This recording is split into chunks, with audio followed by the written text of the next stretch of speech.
Sim, you wrote an article on looking at the salary you need to buy a house in Australia. And obviously, that's a topic a lot of people talk about. But I guess maybe before we get into how you calculated that, just in general, I guess set the stage. What's going on with housing in Australia? Undoubtedly, I think Australia is in a housing crisis at the moment. And in the past, property was viewed as quite a good way to build wealth in Australia, given the architecture of the Australian taxation system around property. However, in my experience, I believe younger generations are finding it much more difficult to access wealth through the property avenue. Okay, we hear this all the time, right? There is this ongoing debate between different generations, and we've and I think the debate has gotten to places where it hasn't been that civil. What are the facts? I know you researched a lot of this in your article. Like, what are the actual facts that show how housing affordability has changed over time? Yeah, absolutely. So the reality is house prices have exploded and wages simply haven't kept up. Using Sydney for an example, in the last 10 years, we've seen a 99% growth in house prices, and over the same period, we've seen a 26% growth in wages. So it's quite clear to see the distinguishing factor there. One of the ways we can measure this is using the median house price to median income ratio. So if we look at Australia, the median house price is over 10 times the median income. This makes Australia one of the most expensive housing markets in the developed world and twice as expensive as the United States. So we can see why this notion of the Australian dream is being called into question. Once upon a time, a median income could earn you a comfortable life in suburbia. However, this doesn't seem to be the case anymore.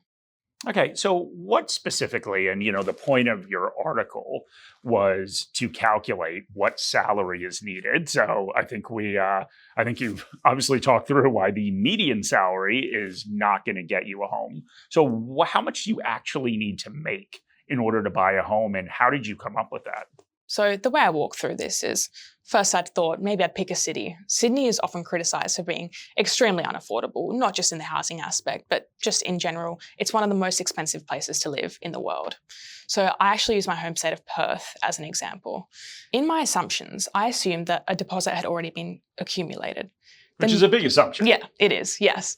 So the median house price in Western Australia is $800,000. And if we do a quick home loan calculation, you find that with a 20% deposit and a 30-year loan term, your annual mortgage repayments are approximately $48,000 a year. And how does that compare to a salary? I mean, how big of a percentage of a salary is that? So generally, financial advice recommends to avoid mortgage stress, your annual mortgage repayments shouldn't exceed 30% of your pre-tax income. So if we back solve it that way, the salary we're left with to comfortably own a home in WA is $160,000. If we did the same exercise in Sydney, you'd find that the salary required would be almost $300,000. So, Sim, that's obviously a lot of money, and certainly a salary, especially that most young people don't even come close to. So I guess, what are the implications if you are a young person looking to buy a home? What do you do? So as the market becomes more expensive, the age of home buyers also increases. So a few decades ago, the average home buyer was in their mid-20s. Nowadays, we've seen that the average home buyer is perhaps in their mid-30s. So this is largely unsurprising, and if we look at the median income for a 25 to 34-year-old, it's approximately $80,000. And I think what this highlights is that it's no longer feasible to purchase a home as an individual median millennial with avoiding mortgage stress. So what should you do if you are somebody in your mid-20s that's trying to prepare to purchase a house? Absolutely, that's a good question. And I think as the market becomes more expensive, younger investors are straying away from building their property in wealth and perhaps looking to the share market to accumulate that wealth. So, Sim, I think we've gone through a couple different things here. We've obviously looked at wage growth that has been far exceeded by housing price growth. We've talked about the salaries that are needed to buy a home and how unrealistic that is for many people that are still in their mid-20s, or frankly, anyone. And we've talked about how difficult it is to actually save for a deposit, which can be multiples of the salaries that people are making.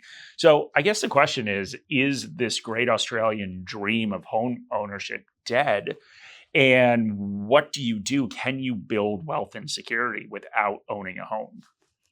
While I wouldn't say it's dead, I'd say it's been greatly tarnished and out of reach for many. I think the real question is, do Australians need to own a home? And there are several sort of arguments behind that. For example, studies find that home ownership led to more positive mental health outcomes, but then you find opposing studies saying that Australians are having detrimental mental health outcomes due to huge levels of debt. So I think it really depends on your individual goals and circumstances. I know you, Mark, as an avid renter for life, have your own opinions about this. So I think it'd be great if you can elaborate on the reason behind your own goals and circumstances that have led you to make this decision. Yeah, absolutely. I mean, as you know, I did move to Australia about 10 years ago, and I looked at housing prices back then and thought that they were crazy. And really, when I looked at my goals in life, it just did not make sense for me to buy a house. Now, a couple things, one is the fact that I don't have children, which obviously makes that an easier decision. I think that, the stability that a lot of people are looking for and maybe the emotional attachment that people have to a house, I just don't have. But yeah, I absolutely believe that you can build wealth without owning your own home.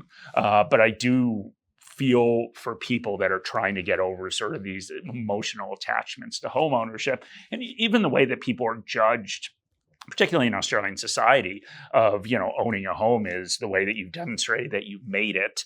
It's the way that you have hit this sort of milestone of adulthood. So I do feel very bad for people, but I do think there are alternate paths. All right, well, you put me on the spot. So what about you, Sim? You are significantly younger than me. What do you see in your future? Is this something that's a really important goal of yours, or something that you don't think you necessarily have to do? I think I hold a position that is largely shared by a number of people my age, and that answer is that we're undecided.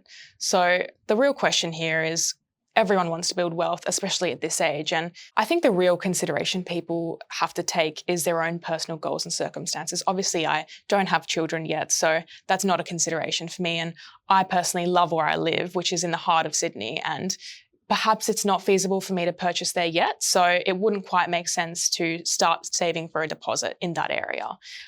Alternatively, we see a rise in the term rentvesting, which is essentially renting in a desirable suburb where you like to live and then investing in a property, perhaps that's sort of city fringe, that might be in a high growth, more affordable area. So I see that trend rising among people my age group.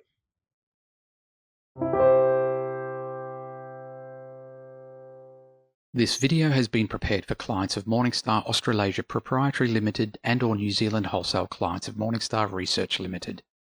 Any general advice has been provided without reference to your financial objectives, situation or needs.